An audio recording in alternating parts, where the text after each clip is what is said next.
those into account. Also, like, I always encourage students to put anything in possible they can on their extracurricular activities, whether it's like, you know, you did service or you worked a job or, you know, you went on a service trip or anything like that, any clubs and organizations or sports that you're involved in, put anything that you can on there, because we definitely look over that stuff. We definitely are reading those essays, and we're definitely looking at those recommendations from your teacher and counselors as well. But in terms of like the SAT and the ACT, we really kind of wait on College Board for that stuff, just in terms of like how they're going to administer that and score that and whatnot. However, we did just go test optional last year, which we've been, you know, really thankful for and really proud of. The only things that require test scores for us would be if you're applying for competitive scholarships, if you're applying for the honors program, or if you're applying for the nursing school, which is definitely a competitive program. But other than that, if you feel like your test scores don't represent you well as a student, you don't have to submit them. Okay, and then if, like here, where some students are having a hard time getting a test site, this is even before everything started happening, is that something that they should reach out and contact you or their admissions office to say, hey, can I take it at this day or that day because the earliest one I can? So my best advice would definitely to let your admissions counselor know about that, and definitely keep that conversation up. In terms of what we can do, I'm really not sure since we are like a separate entity of College Board, but definitely keeping us in the loop helps us and helps you in the long run as well. Yeah, no, I know that's a problem and stressing out a lot of students nationwide about that. But I'm glad that majority of your information for the application is test optional, and that's ongoing, correct? Except for those certain programs. That's fantastic. So happy to hear that. Now, for those of us who live in warmer weather, let's say in California, what should students expect about the weather at Xavier University? Yeah, so, I mean, being a California native, that is definitely something that I had to adjust to when I moved to Xavier. Right off the bat, I would definitely say have a winter coat and have winter boots. I know that's like a really foreign thing for California students, depending on where you live. But having those just in case is definitely nice. But Cincinnati is actually really interesting in its weather because it doesn't get a whole lot of snowfall like the rest of Ohio or the rest of the Midwest does. You know, we don't really have that lake effect, so it doesn't get as cold as some other parts. But we have these, we're also very close, like on the southern border, so, you know, we definitely have that humidity. But other than that, the winters are really not that bad here. Obviously, you'll get ice and a couple flurries and maybe 1 or 2 days of like full-on snow. But other than that, the winters are pretty tame here, which, you know, is definitely something to appreciate. Oh, it is. So, and then do you guys start later after the Christmas or December break? We do usually, yes.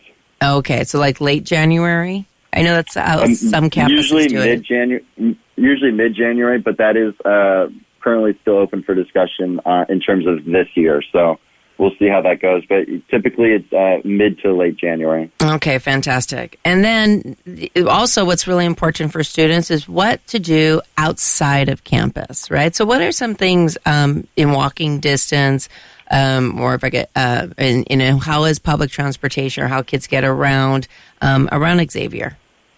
Definitely. So in terms of transportation, there is public transportation. A lot of students will use Uber or Lyft since it's, you know, fairly affordable here, as well as like getting a group Uber or Lyft makes it even more affordable, which is nice. A lot of students will just have cars by the time they're juniors and seniors, or they'll have friends or roommates that have cars that'll kind of drive them around, which is definitely a big plus. But right off the bat, what I tell people, especially the families that I work with from the West Coast, is that Cincinnati is such an underrated city. There's so much to get involved with. There's so much to tap into, whether it's going downtown for a food festival or, you know, going to OTR to get a bite to eat, or going to Hyde Park for some shopping, or even just, you know, going downtown for, you know, a Reds or Bengals game or FC Cincinnati game. There's always something going on, which is really nice. Within Cincinnati, and the best way I like to describe it is like it's kind of like a big little city. So there's a lot of different pockets to get involved with, a lot of different places to check out. on a lot of different levels too, which is really nice. What was your favorite place that you hung out when you first went to Xavier? I definitely enjoy Mount Lookout, which is where I currently live now. I just think it's a very, really accessible part of town. It's very nice and easy going. Plenty of shops and restaurants for us to go to here. But also getting to downtown is very quick and easy through Columbia Parkway, which is nice. And it's also not too far from Xavier, too. So it has this nice little spot within the city, but not being too close to downtown and being too busy as well. No, and it's really vibrant. I mean, besides, which everyone knows the baseball team, but you have like this American Sign Museum, right? A conservatory, right? So, the Freedom Center. There's a lot of different things to check out and tap into in terms of museums and art and whatnot. Yeah, and you can't forget the food. You can't forget the food, right? Which, definitely. Yes, of course. That's Cincinnati chili, so. Yum. And now, so what, before we end, for our listeners, top 3 things that you think are the gems of Xavier University that our listeners need to check out or remember when they think about Xavier? Yeah, definitely. So student is inquiring about Xavier or has the opportunity to visit campus and check it out. I definitely think students should ask about the community on campus, especially if it's one of our student tour guides who are just absolutely incredible. Definitely ask about the community. I know that's a word that I've obviously said a lot of times during this podcast, but that's just the way it is for Xavier. Definitely asking about what you can get involved with in terms of service. That is definitely a huge thing. While it's not required on campus for students, it's definitely something that almost everybody gets involved with at some point during their Xavier career. And then also just asking about the internships and job opportunities in and around the city of Cincinnati. I think Cincinnati is definitely an underrated hub for business in terms of a lot of different things. Not only just your old brick and mortar companies, those big names, but also just it's becoming more of a startup community and whatnot. So there's a lot to ask about, but also just figure out in terms of what's there to do in Cincinnati professionally. So. Fantastic. And if people want to learn more about Xavier University, what are some online outlets that be great tools for them to check out? So definitely looking at our website. We've done a lot of updating.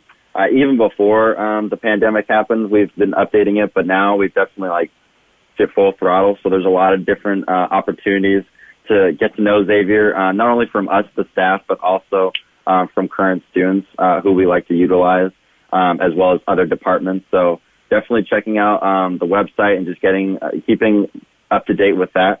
But also I am more than happy to talk to any students as well. So it's always awesome to have students reach out from California or just the West Coast in general and ask me questions, pick my brain a little bit about the campus itself, but also that transition from going from the West Coast to the Midwest, which we know can be definitely a big jump for a lot of students. Right. And to remind all our listeners out there, if you want to know who your rep is for your area, just go to the campus website, put in college rep or admission staff, and that listing's there. I think a lot of times some students how do I find out who it is? And it's just the power of the internet. It's so important. Mm-hmm. So it's right over there. Definitely, yeah. Definitely. Yeah, and it's easy to find out who your admissions counselor is. So you can start that conversation because that's our main job. Our main job is working with our students, getting to know them, and getting any information we can for them in terms of our universities.